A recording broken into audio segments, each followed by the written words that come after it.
Did you know that 1 in 8 kids in Atlanta will go hungry tonight? Eating healthy, balanced meals is essential for kids to learn and grow. That's why Anthem Blue Cross and Blue Shield and education nonprofit Common Threads have teamed up to help schools learn about healthier food preparation. In Atlanta, they're joined by the Dream and will provide education, recipes, and knowledge to students and families about healthier options. Visit anthem.com/dream to learn more. Anthem Blue Cross and Blue Shield is the trade name of Blue Cross Blue Shield Healthcare Plan of Georgia, Inc.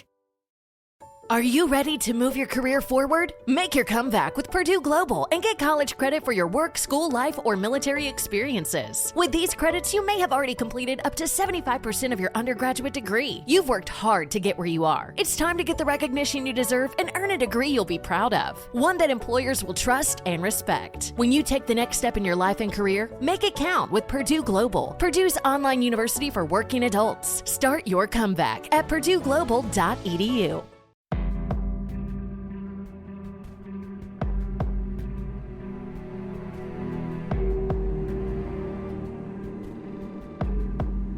Oakley Carlson spent most of her first 3 years being raised by a loving and stable family before she was ordered rather suddenly to be returned to her birth parents. In spite of ongoing documented concerns, she was left in the home, and it has now been nearly 4 years since the last confirmed sighting of little Oakley Carlson. I'm Charlie, and welcome to Crimelines.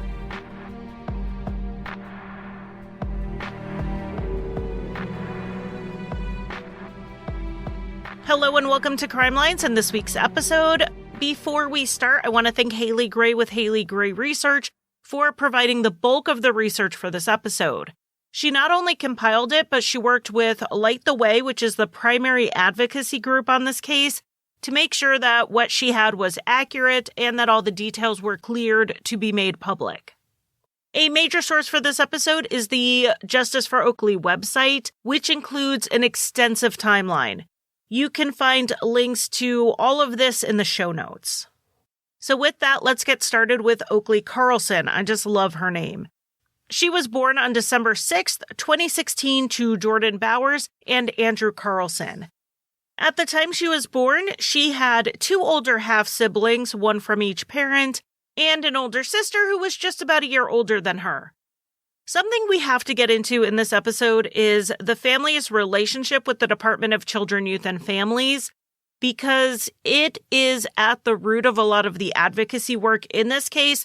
So to illustrate why that is, we need to start before Oakley was even born, when her mother Jordan had her first and at the time only child removed from her care due to concerns over substance abuse and domestic violence. I will be referring to him as B for his privacy. B was in care for a period of time but was returned to his mother in 2015. That same year, Jordan had her first child with Andrew Carlson, a girl we are going to call D, again for her privacy.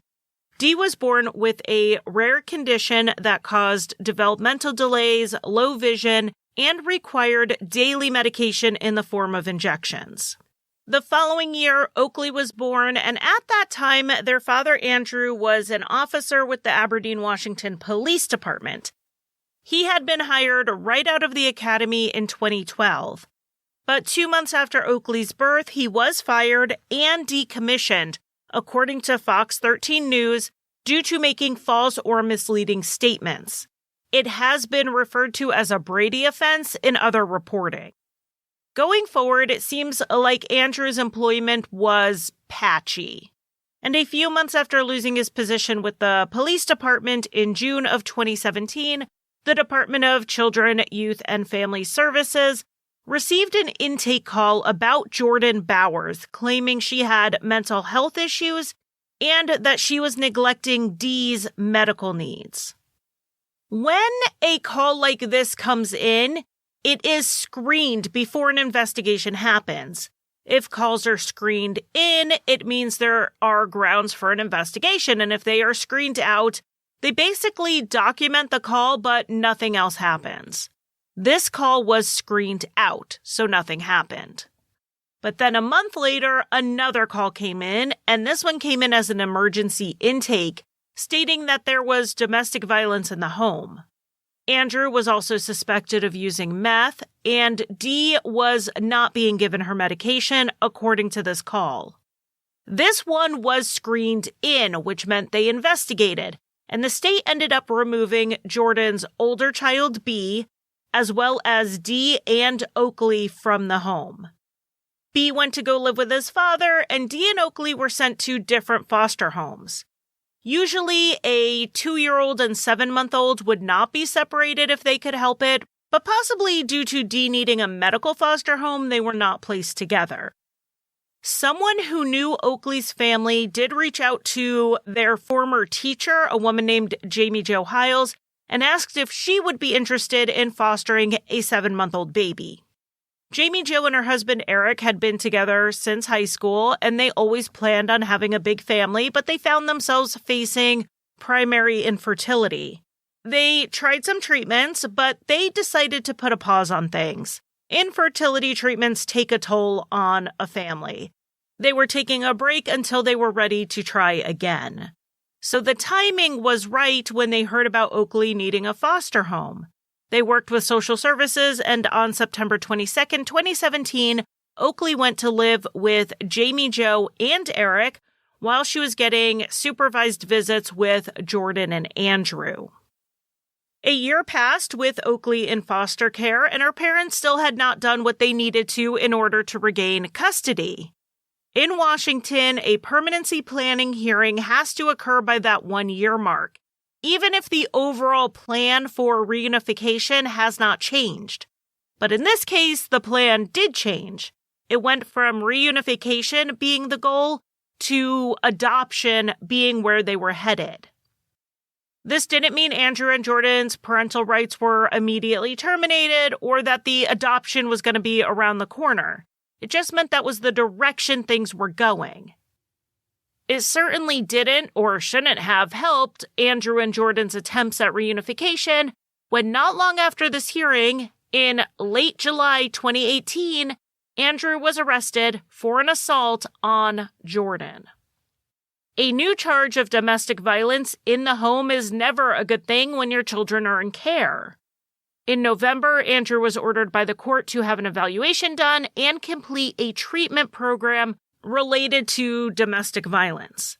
This was not the dependency court that was overseeing Dee and Oakley's placements ordering this, but rather the criminal court that was prosecuting him. In looking at it, this seems like a diversion type program where Andrew wasn't pleading guilty, but he did stipulate to some facts in the case, and if he finished this course, it seems like the charges would likely be dropped. In the meantime, Oakley continued to have supervised visits with Jordan and Andrew. After one of these visits in early March of 2019, Oakley came home and Jamie Jo was immediately concerned. She came back in a dirty diaper and had red marks on her cheek. They look like scratches to me, the type that leave a red mark but don't draw blood. Curious about the cause of this, Jamie Jo asked the supervisor what happened at the visit, and she said she didn't know. She did not see Oakley get these marks. So Jamie Jo did what foster parents are supposed to do. She documented the visit like she always did, and she took a picture of the injury. Later in the month, she emailed it over to the social worker along with the notes from the other visits, and the social worker said that they'd follow up with it when she got back from vacation. It's not clear what follow-up was done. 2 months later, in May of 2019, the domestic violence treatment program that Andrew had been court-ordered to take sent a letter to DCYF to inform them that Andrew had been removed from the program, not because he was a star student who finished early, but rather because starting in early April, he stopped showing up to the group sessions. He was essentially being kicked out for noncompliance. Because this was part of Andrew's criminal charges in regards to assaulting Jordan, the prosecuting attorney went back to court with this case. They filed a petition to revoke the stipulation of facts that they had entered into with Andrew, and then asked the judge to find him guilty. So this domestic violence case was an active and open case when Oakley's next permanency hearing was held. They had to be held after the first year and then every year after, so long as the child is still in foster care and still living outside of the family home. At the previous hearing, the permanency plan was changed to adoption. After that hearing, Oakley's father was arrested for domestic violence and was booted from the diversion program for not participating. The prosecuting attorney was pursuing the case actively, and Oakley had come back from at least one visit with unexplained marks on her. DCYF had all of this information, and still, the permanency plan was changed back to reunification. They were going to be actively moving towards placing Oakley back in her parents' home. By this point, Oakley had spent more of her life living with Jamie, Joe, and Eric than she did not. She had started calling them Mom and Dad and was referring to Jordan and Andrew by their first names. It was Jamie, Joe, and Eric who raised Oakley to be the confident little girl she was, who never met a stranger and loved hugs and snuggles. They're the ones who had dance parties in the living room with her and read her bedtime story after bedtime story every night. One of my favorite stories that Jamie Joe shares on the family's advocacy website, Justice for Oakley, is that Oakley had taken to following up her jokes with Waka Waka like Fozzie from the Muppets. She was a smart girl who was curious about the world around her, and she was just so happy. And for a full year, the three of them moved forward as though she would be in their family forever, because that's what they were told was going to happen. And there was an open case regarding violence in the home, so there was no indication that that would change. I can only imagine how blindsided they were when the plan was changed back to reunification. This can be such a nuanced topic to talk about. Parents have rights, and they should have rights. Separating a child from their parents, even temporarily, should only be done when it is necessary. Not only because of parental rights, but because children thrive on stability. What's best for the child is to be in a stable and permanent home. When the 2-year mark hits of a child being in care, I agree a permanent decision has to be made for their best interest. Either proceed with the termination of parental rights or return the child to the parents. But I don't understand why you would return a child to a home with a recent and open domestic violence case, one where the accused perpetrator chose not to seek treatment. It's really hard to wrap my head around this decision. On the one hand, I understand that Jordan and Andrew had taken advantage of some of the services they were offered, and they followed through with medical training to be able to care for Dee appropriately. And they had some clean urinalysis tests, which was good since they were having another child, a son we'll call Jay, in 2019, at the same time the state was deciding to send Oakley and Dee home. So the hearing happened in July, and as a result of that hearing, the permanency plan was changed back to reunification. The Hiles did not hear much for a little bit until September, when Jordan and Andrew were given more visits with Oakley as part of the move towards reunification. In late September, they were told that the plan was for Oakley to be back with Jordan and Andrew full-time in January of 2020. That would give at least 3 months for this transition to gradually occur. In a meeting about the transition in mid-October, the Hiles expressed concern that Jordan and Andrew were not entirely ready to have Oakley and Dee back full-time. And Jamie Joe said that they were told that Oakley was not their daughter, basically letting them know they had no say in the matter. One specific concern Jamie Joe expressed was that neither parent was employed at the time. I don't know if it's the case in Washington, but I know in other states where I do know people who have done foster care, finding employment is often a condition of getting the children back. I mean, you have to prove you can support them. So it's a question I probably would have asked as well. Jamie Joe said that she was told by the social workers that being poor isn't a reason for someone to not have their children, which wasn't what Jamie Joe was saying. She wasn't saying they didn't have good enough jobs. She didn't even complain that one of them wasn't working. It was that both of them were unemployed, and then they were about to take on the added expense of having two of the children back full-time. But apparently this was not seen as a valid concern. After this, Oakley was given her first unsupervised visit with Jordan and Andrew. This was the first time in over 2 years she was alone with her parents. There were no issues reported after this visit, but a week later there was another unsupervised visit, and this time Oakley came home and told Jamie Jo something that was concerning. She recorded Oakley repeating the story to Eric. Oakley said that she was watching Cocomelon on Andrew's phone when he took it away from her. She said that Jordan hit Andrew really hard and said, "like this," and imitated hitting. She said Andrew was being mean. As they were supposed to do as foster parents, the Hiles reported this to the social worker, who replied back that there were no concerns and that Oakley loved her parents.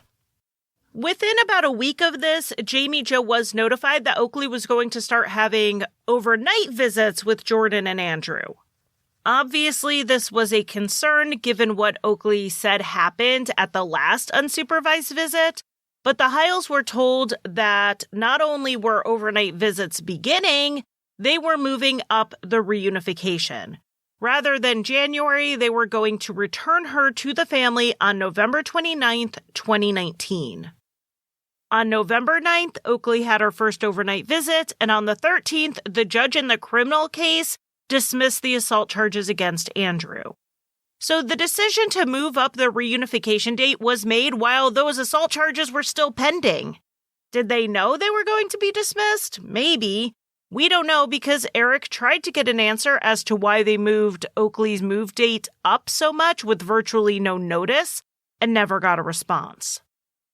3 weeks after Oakley's first sleepover with Andrew and Jordan, she was moved into their home full-time. A week later, she turned 3.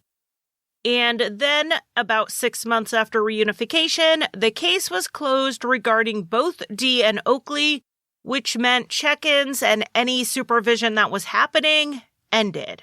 But this wasn't the complete end of the custody cases, because on July 27th, 2020, they had a custody hearing for one of the other children. Through this, we get another look at what was happening with Jordan Bowers and Andrew Carlson at this time. According to what has been posted of the documents on the Justice for Oakley website, Jordan had been ordered to do a urine test, but whatever was turned over to the other attorney was illegible. It's also noted that there was a DCYF report that Jordan had told her social worker that she knew how to pass drug tests, and it's also noted that no urine tests done by Andrew had been turned over in this custody case, even though he was living in the home where the child at issue would be residing.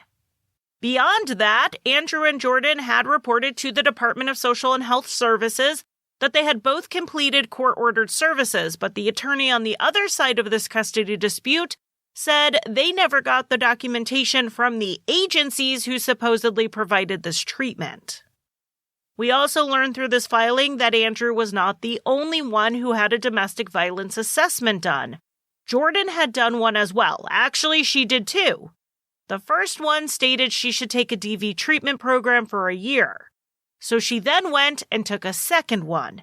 And this one said she didn't need any services, but there are indications that she was not forthcoming about everything that had happened when she did this assessment.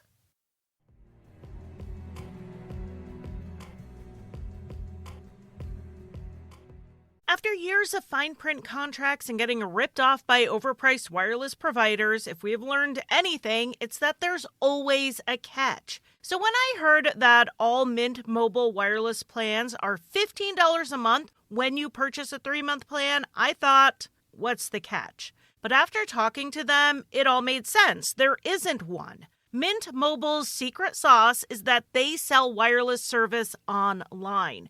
They don't have retail stores or salespeople. Instead, they deliver premium phone plans directly to you. My son was ready for his first cell phone, but I just could not stomach paying $50, $60 or more, so I decided to save a ton and go with Mint Mobile. But then I noticed how good the coverage is. It's as good as our big three cell phone provider. Now I'm looking at switching us all over to Mint Mobile. All plans come with high-speed data and unlimited talk and text delivered on the nation's largest 5G network. You can use your own phone with any Mint Mobile plan, and you bring your phone number with you along with all of your existing contacts. To get this new customer offer and get your new 3-month unlimited wireless plan for just $15 a month, go to mintmobile.com/crimelines. That's mintmobile.com/crimelines. Cut your wireless bill to $15 a month at mintmobile.com/crimelines. $45 upfront payment required, equivalent to $15 a month. New customers on first 3-month plan only. Speed slower above 40 gigabytes on unlimited plan. Additional taxes, fees, and restrictions apply. See Mint Mobile for details. The following ad is sponsored by Pets Best Insurance Services. Your pet is your bestie, your therapist, your preferred match. It's easy to love them, even when they sneak your snacks. It's easy to protect them, too, with pet insurance coverage from Pets Best. Because it's all fun and games until they chew on something they shouldn't. With perfect timing, Pets Best helps protect your furry friend and your budget from this imperfect world. Get up to 90% on eligible vet bills for less than $1 a day. Find your perfect match at PetsBest.com. Pet insurance products offered and administered by Pets Best Insurance Services, LLC, are underwritten by American Pet Insurance Company or Independence American Insurance Company. For all terms, visit PetsBest.com/policy.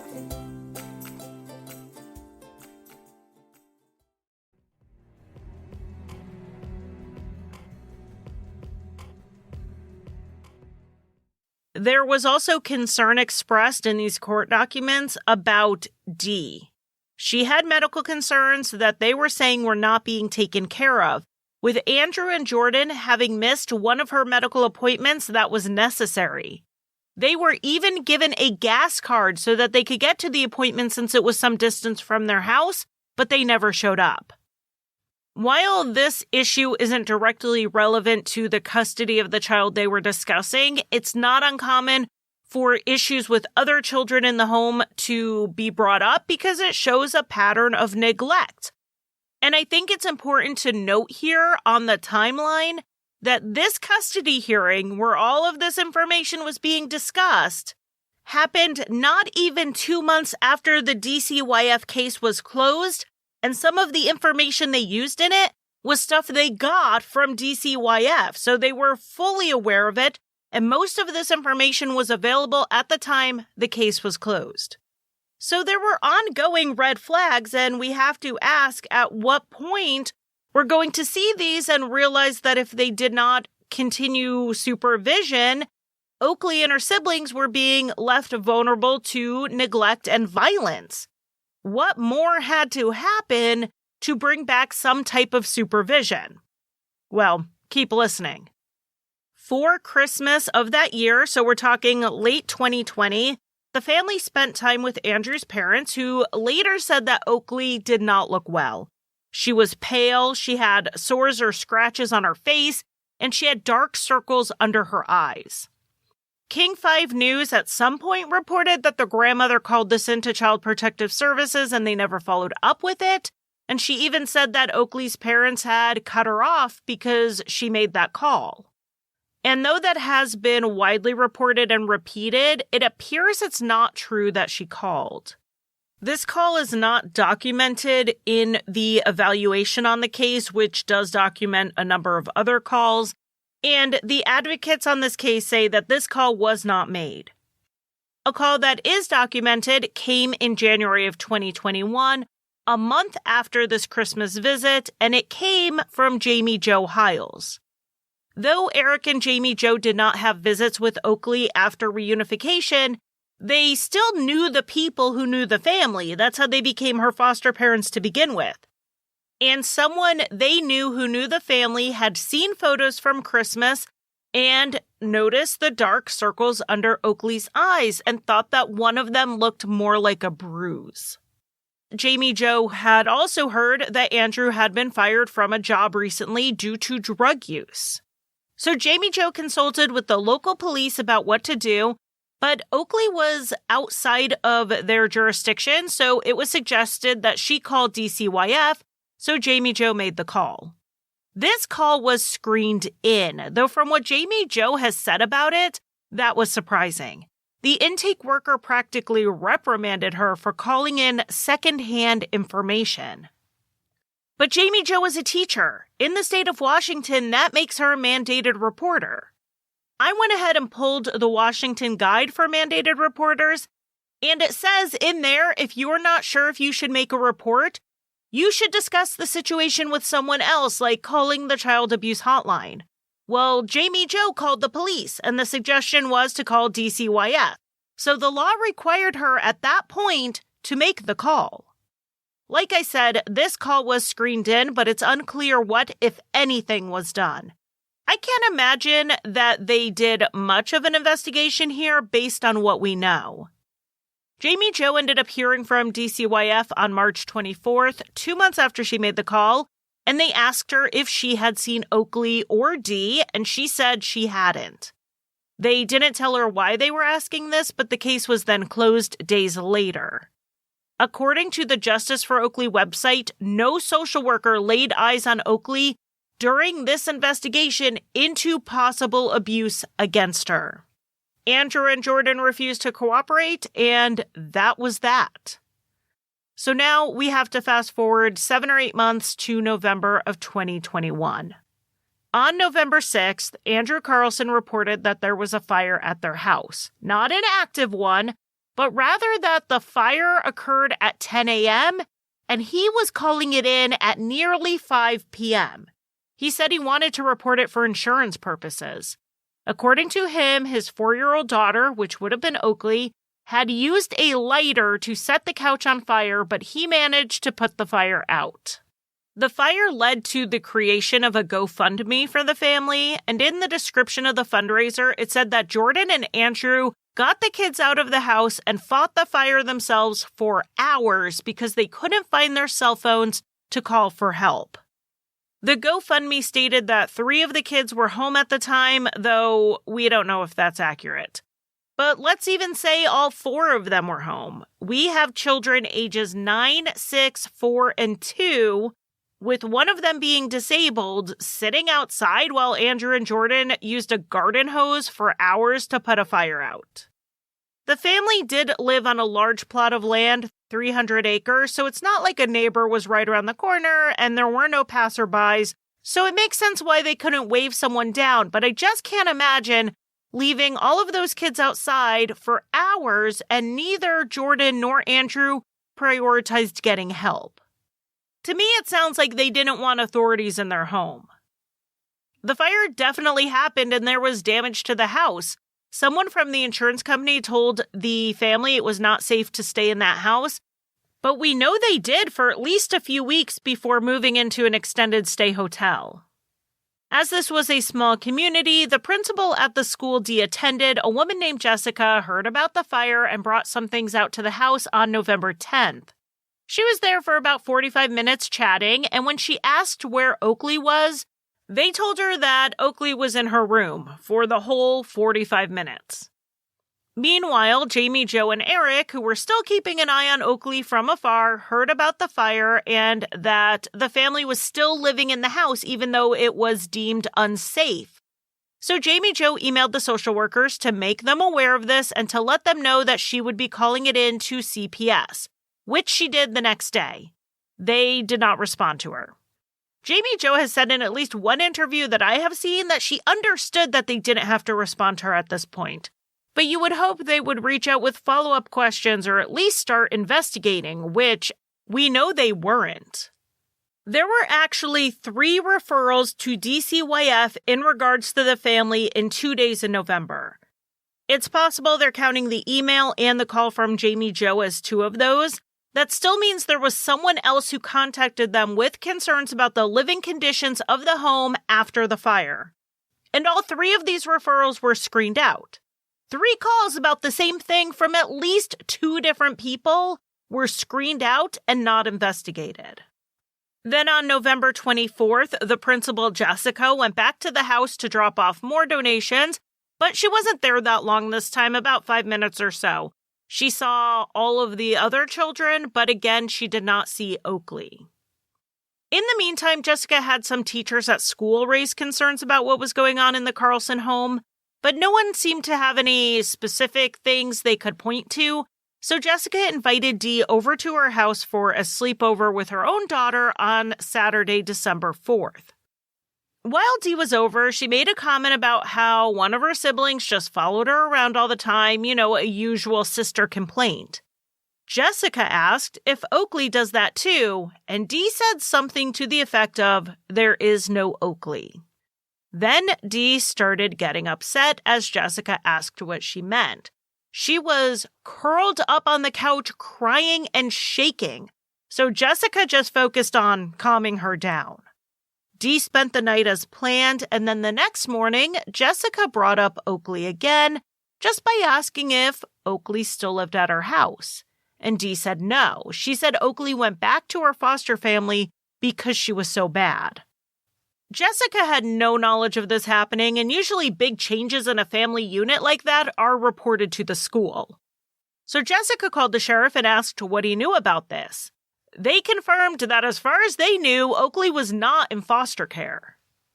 This was really confusing and conflicting information, so Jessica did what I think is really the smart thing here, and she asked Jordan if Dee could spend another night and she would just bring her to school the next morning. Jordan didn't suspect anything was amiss and said yes. So on Monday, December 6th, with Dee safely in school, Jessica called in a welfare check on Oakley Carlson. This happened to be her 5th birthday. It is a terrifying thought, but we really do not know what people are going to do when they're cornered, and things were not looking good. So Jessica keeping Dee safe for that extra day and then making sure she was safely in school when that welfare call was carried out, that was the right choice. The family was at this point staying in that extended stay hotel, which was located in Tumwater. So it was to that hotel where the officers went to check on Oakley, and they learned she wasn't there. They asked where she was, and Jordan said Oakley is with her mom. That was a little confusing to the responding officers because the information they had been given when responding to this call was that Jordan Bowers was Oakley's mom. So she was asked if she was the mom, and she said yes. So she was asked again, where is Oakley? Jordan turned and called out, Oakley is at your mom and dad's, at which time Andrew came to the door and he was asked where Oakley was.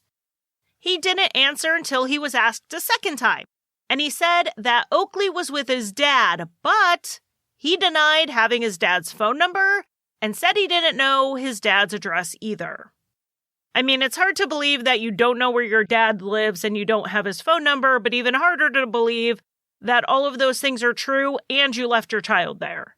So they pushed him on this and he eventually gave the address. So the officers reached out to Andrew's dad, who said Oakley was not with him, and in fact, he hadn't seen her since the previous Christmas, nearly a year before. They did send officers out to his house to confirm that Oakley wasn't there, and this wasn't a matter of them trying to hide her for some reason. They also double-checked with DCYF to make sure Oakley was not in foster care, and then they went back to Andrew and Jordan, this time interviewing them separately. When they told Andrew that Oakley was not at his father's house like he said, he wasn't surprised. He didn't say anything like, what do you mean he doesn't know where she is? It was more like they were telling Andrew something he already knew. Jordan's reaction was different. She flipped out. She started yelling about how she wasn't answering any of their questions, and she went into the hotel room, refusing to speak any further. And it would later come out that while in that hotel room, about 10 minutes after talking to the police, Jordan Bowers did a factory reset on her phone, wiping all the data. At about 3:30 that afternoon, an officer watching them saw Jordan and Andrew leave the hotel with their 2-year-old. They went to their house, and from there, Andrew called the Thurston County non-emergency number to report Oakley missing. He said they had not seen her since November 30th because they had lost track of her. Do you remember the Madalena Kojikari case that I covered not that long ago? Remember how I said it's not like we're talking about a teenager with a history of running away and the parents didn't report them missing? In that case, we were talking about an 11-year-old homebody. Well, in this case, we're talking about a 4 and nearly 5-year-old who they lost track of for a week, if they are to be believed. Spoiler alert, they're not. They did not report her missing until the police already made contact looking for her. In Andrew's statement about his missing daughter, he made comments to the police about, quote, Oakley being dead or not coming back or a reunion, end quote. Around 5 that evening, Jordan was arrested for obstructing a police officer and on suspicion of first-degree manslaughter. Andrew joined her when he, too, was arrested at 9:30 that night on suspicion of first-degree manslaughter. The authorities then called Jamie Jo and Eric Hiles after they took D and J into protective custody. After confirming that the Hiles did not know where Oakley was, they were asked if they would take in J as a foster child, and once Oakley was found, her as well. Of course, they agreed to the emergency placement of J, assuming Oakley was going to be right behind him when they figured out which friend or relative Andrew and Jordan had left her with. But then, the next day, they found out that Jordan and Andrew were being held on suspicion of manslaughter, and this really changed things. Jamie Jo addressed this in a TikTok video, and she said they were not in a good place emotionally after finding out that Oakley was presumed dead. I mean, can you imagine? They had a lot to process. There's the grief and heartache of Oakley possibly being deceased, but there was also the anger as they thought about how all of their concerns were ignored or brushed off by DCYF. They could not meet Jay's needs at that point, and he was eventually placed in a kinship placement that, by all reports, has been great for him. So with J and D safe elsewhere, the Grays Harbor County Sheriff went to the property in Oakville and searched the house as well as the hundreds of acres around it. Inside the house, they did find evidence of the fire. The couch was burned down to the springs, and there were burn marks on the wall behind it and on the rug in front of it. There was soot throughout the house, and there was also what looked like some fire damage in the kitchen, which may be why a fire investigator said he suspected the microwave may have been the source of the fire. But to be honest, the microwave is in the fire pictures that are available, and it doesn't look damaged. I will say that the family did ask for a new microwave on their GoFundMe, so something happened with the microwave, but being the source of the fire does not seem accurate. Another thing that was asked for in the GoFundMe were donations for clothing for the younger 3 children. But when the investigators were at the house, they could not find anything of Oakley's as far as clothing or toys went. Everything they found belonged to her siblings. Additionally, there was blood found in the house. It was found on the front door as well as on blinds near the front door. Some reporting calls it blood spatter, so we're not talking about a smear, but rather droplets.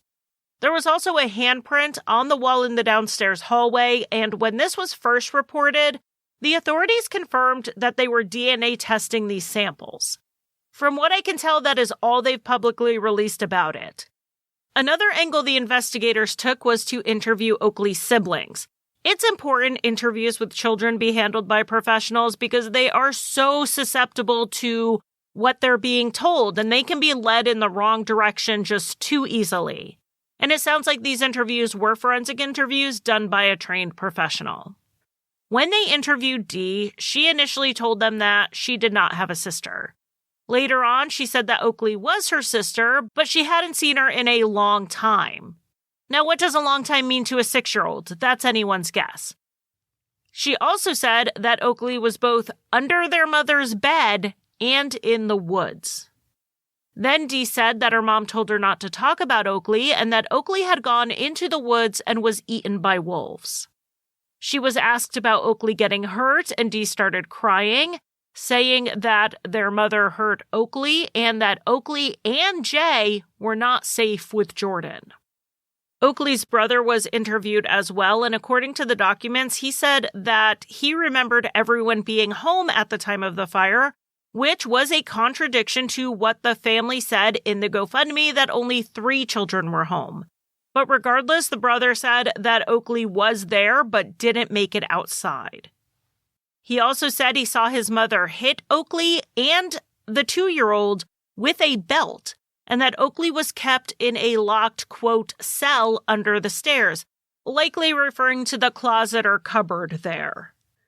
If it was true that Oakley was at the house at the time of the fire and never made it out, and her parents were fighting this fire for 4 hours and never saved her, that would support manslaughter charges, but there really was no evidence that's what happened. The fire was not that extensive, and searches of the property and surrounding area gave no clues as to where Oakley was.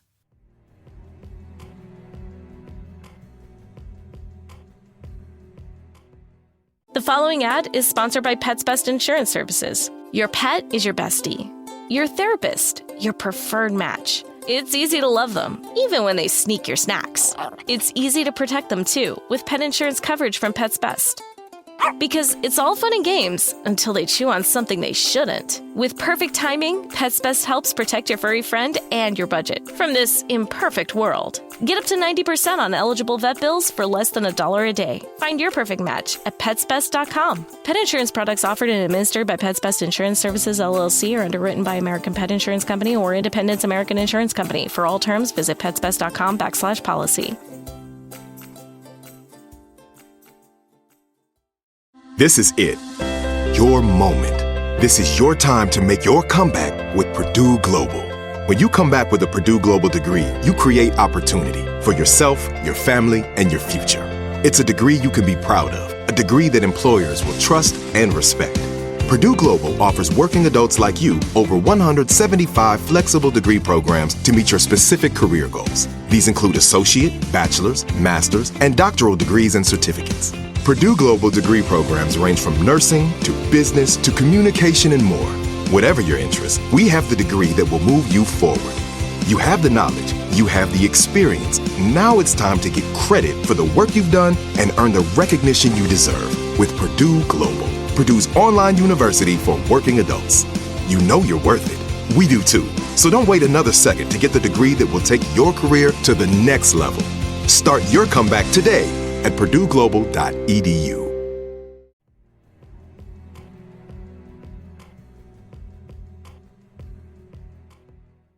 No solid evidence is not a great thing when the clock was ticking to bring actual charges.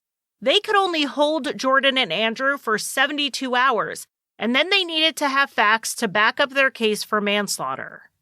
They came too short of that, but before they had to release them, another criminal charge was uncovered, and this was the abandonment of a dependent person in the second degree.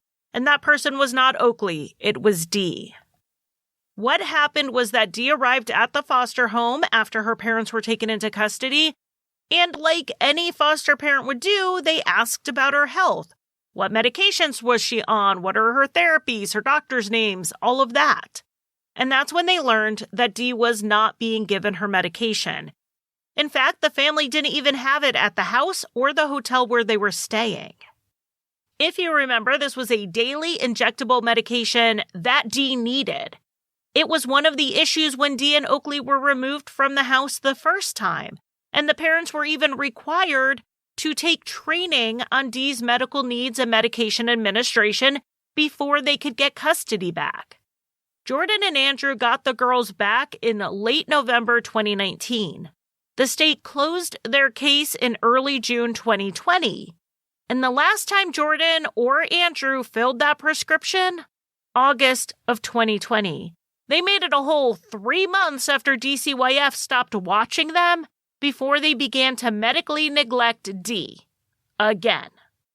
This also means that during the abuse investigation that supposedly was going on from January to March of 2021, Dee was not getting her medication. They weren't even going through the motions of picking it up at the pharmacy, and DCYF missed this, even though medical neglect was one of the reasons Dee was removed in the first place. So doing a little math here, they stopped picking up the prescription in September of 2020. And it wasn't until December of 2021 that Dee was back in foster care. That is 15 months without necessary medication. And we're not talking about a supplement. This isn't a Flintstones vitamin. We're talking about something that prevents future physical disability that could lead to death. So this is why they were being charged with abandonment for not providing Dee with the medical care that they knew she needed. At this point, the sheriff's department made a public statement that was posted on Facebook saying that they do believe the disappearance of Oakley Carlson was criminal in nature, and that neither parent could tell them where Oakley was or where she had been since they last saw her on November 30th. But November 30th is the date we have from two parents who lied multiple times about where Oakley was and then refused to tell the truth when they got caught. So we need to take everything they say with a bucket full of salt because they're known liars. Knowing this, the investigators tried to find out when the last time Oakley was seen by anyone other than Andrew and Jordan. And they had to back up all the way to February 10th, 2021, when someone described as, quote, associated with the family reported having seen her. That is considered the last credible sighting of Oakley Carlson, which struck me as a little odd because her older brother, who was 9, said that she was there at the time of the November fire. But there was something else he said. He said that they often left Oakley in a closet under the stairs. He called it a cell. So was it possible that he was just being told that's where she was? Like the principal being told Oakley was in her room? Did he just take his parents' word for the information that Oakley was in the house, but he never actually saw her? That seems like a likely explanation for me.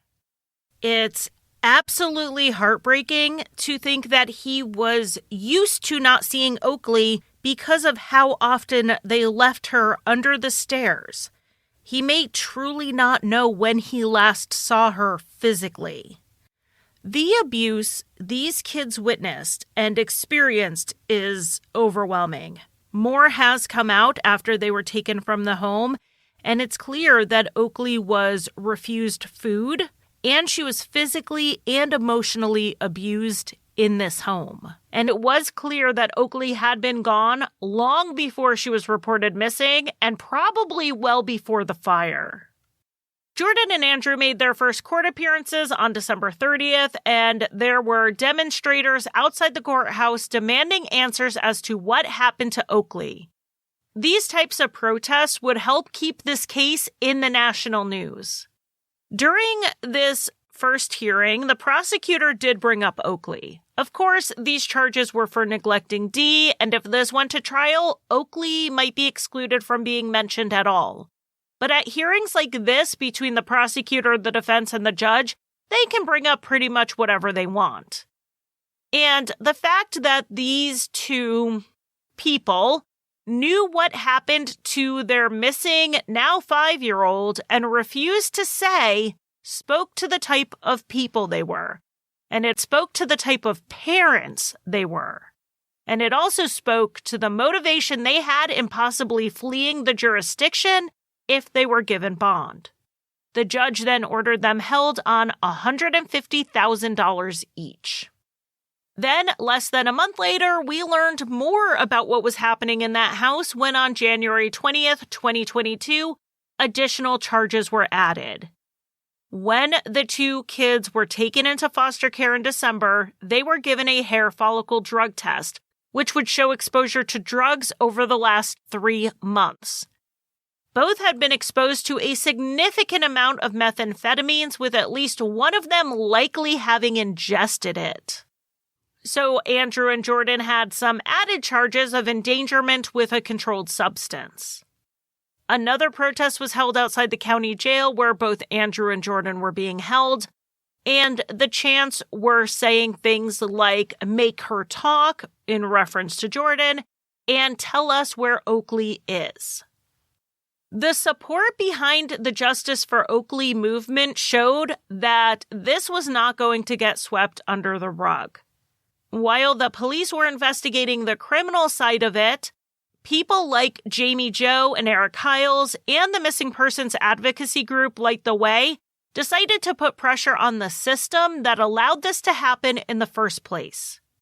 Oakley and Dee were safe in foster homes. They were abruptly returned to their parents only to be suffering from abuse and neglect within months. They were exposed to drugs, and of course we have whatever happened that led to Oakley's disappearance.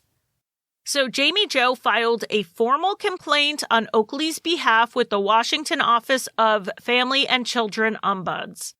According to their website, they investigate complaints having to do with a child at risk of abuse, neglect, or other harm, and Oakley checks all of those boxes. Light the Way started an email and phone campaign to the governor, legislators, the state attorney general, and DCYF leadership. They started this on February 10th, 2022, which was the 1-year mark of the last time anyone other than Jordan and Andrew reported having seen Oakley. What they wanted was a third-party review of Oakley's DCYF case. They wanted to see if this could have been prevented in any way in order to protect the next child and to hold anyone who was negligent responsible. If there were issues with how things were carried out, it needs to be identified. Like when Jamie reported Oakley's possible black eye and overall ill appearance in January. 2 weeks after that call, we have the last confirmed sighting of Oakley. And it's someone connected to the family, not a social worker. Then 6 or 7 weeks later, they closed the case without seeing her. She could have already been missing during their investigation, and they didn't notice. But let's say they followed everything to the letter of the law. Maybe the law is the problem. If a parent has lost custody due to medical neglect, shouldn't their child's medical care be supervised maybe for longer than 6 months after reunification? And if, like Jordan, they had children removed from their care twice due to abuse, neglect, and substance use, maybe they should get more supervision for longer because they've already shown that they have trouble learning new habits.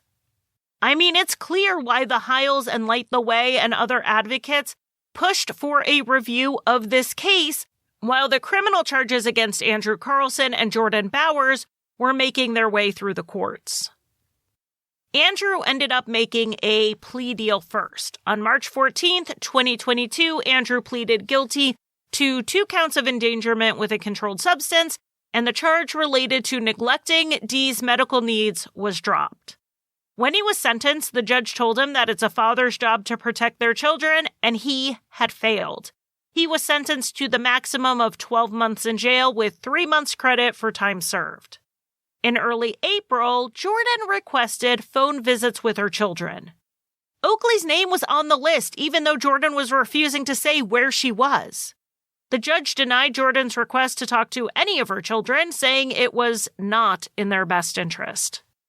Just 2 days after that was denied, on April 8th, 2022, Jordan took the same plea deal Andrew had taken, where the abandonment charge was dropped, and she pleaded guilty to child endangerment.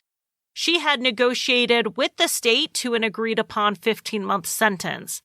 The judge, however, went north of this and sentenced her to 20 months. The reason she got 8 months more than Andrew was because Andrew did not have a criminal record and Jordan did, and her criminal record was not particularly short. In 2005, there was a hit and run. In 2008, there was a possession charge. 2010 was another hit and run, a disorderly conduct, and a DUI, all 3 separate instances within that year. And then in 2013, she was charged for fraudulent use of a credit card. So that's why the judge gave her more time. With these 2 in jail, the governor did send a letter to the Office of the Family and Children's Ombud to ask for a review of Oakley's child welfare case to find out if DCYF followed proper protocols and if their actions contributed to Oakley's disappearance. And this review only came thanks to Jamie Jo and Eric Hiles, Light the Way, and all of the other people who showed up to the demonstrations outside of the courthouse and jail, who emailed and called and put pressure on the governor to do this. As we know, if something can be ignored, they will ignore it. But Jamie Jo light the way and everyone else made this impossible to ignore. Jamie Jo said she was contacted as part of this review and she provided them all of the documentation she had, including emails that were ignored or brushed off. But the information was a one-way deal. The office would not tell her anything into the details of their findings that were not open to the general public. They were told that if Oakley was declared dead and there was a fatality review, more information would come out. But at this point, all people would see were the overall findings.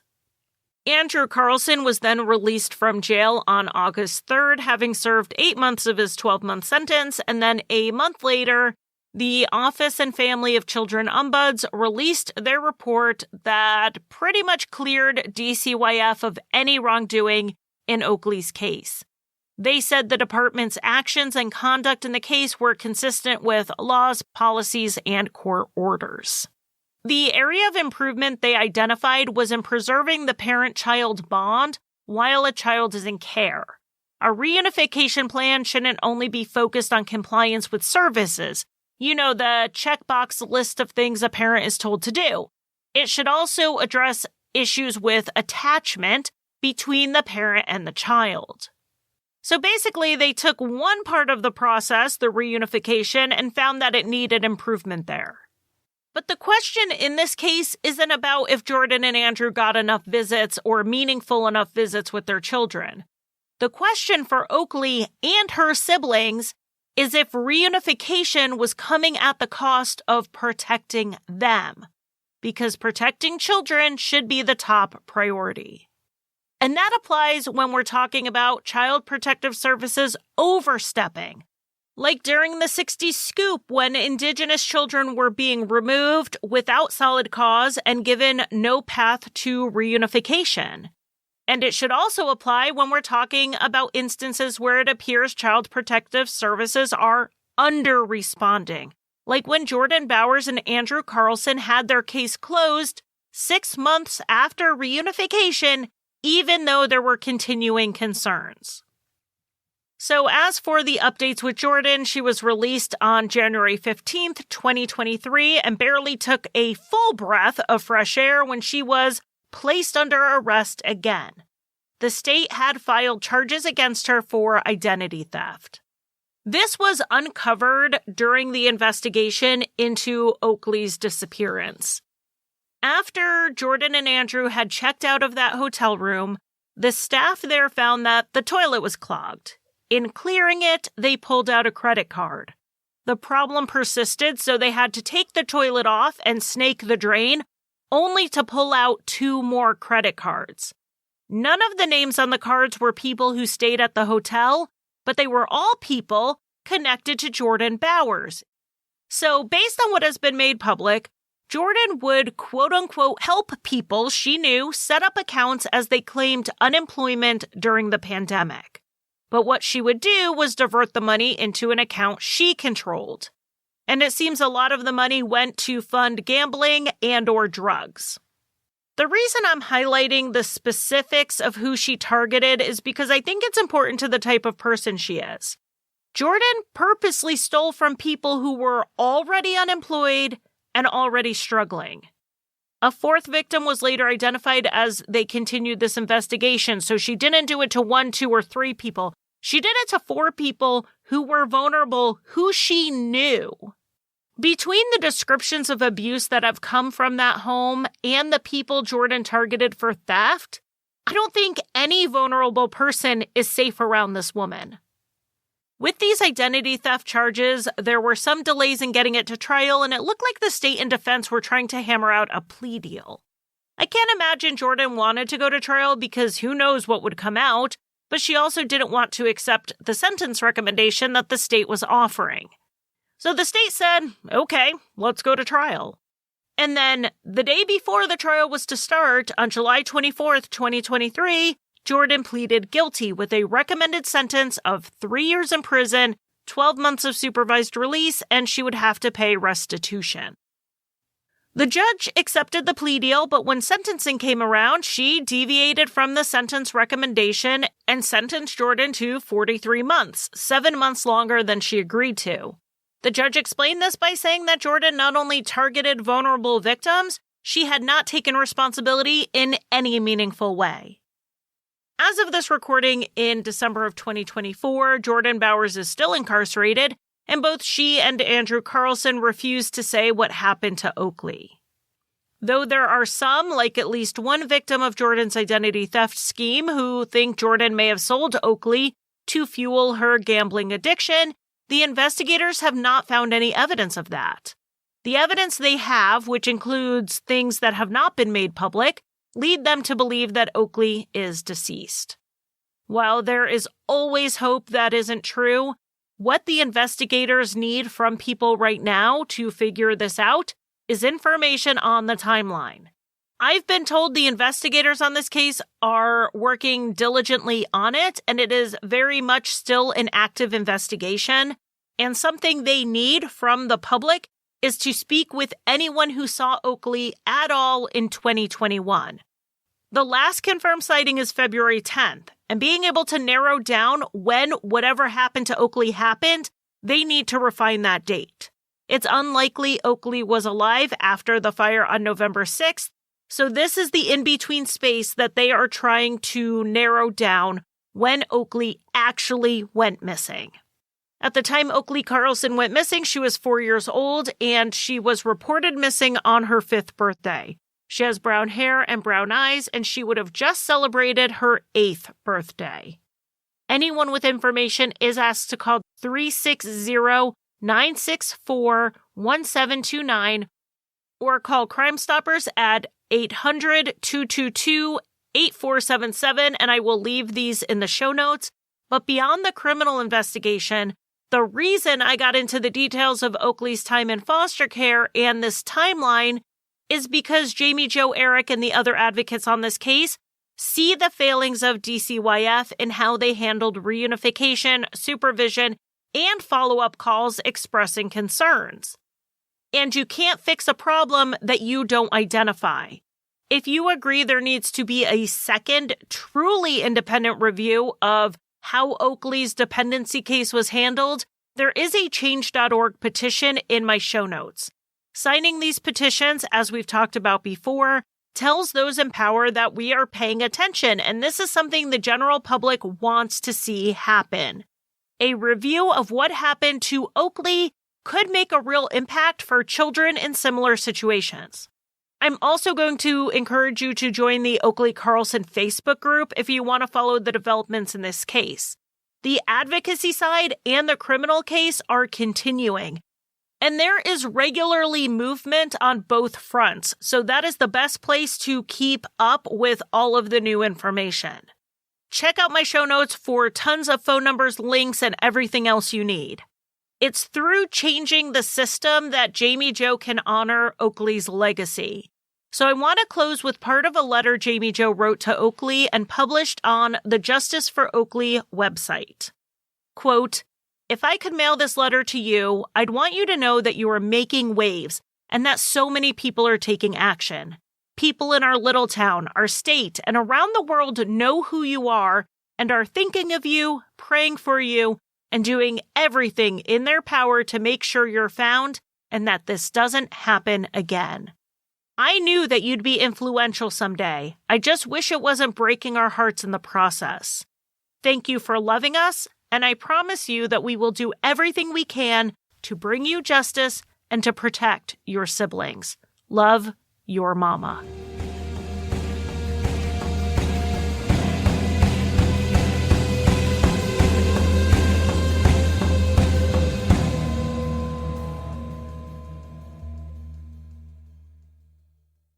When you work in tech at Cox, you get to do meaningful work every day. You get to be the biker who codes as fast as he rides, crafting advanced tech solutions that transform car buying, or a guitarist who develops harmonious apps and websites, connecting people to people and businesses, all in real time. A savvy soccer mom running solution sets as passionately as she runs gameplays. Be the super secret keeper, designing cybersecurity systems to protect private data and websites. A planet protector, expanding EV battery life and inventing more ways to build a better future for all. When you work in tech at Cox, you get to do career-defining work that solves the greatest problems of our time. Join us and connect to work that improves lives, including yours. Learn more about our family of businesses at cox.career/tech.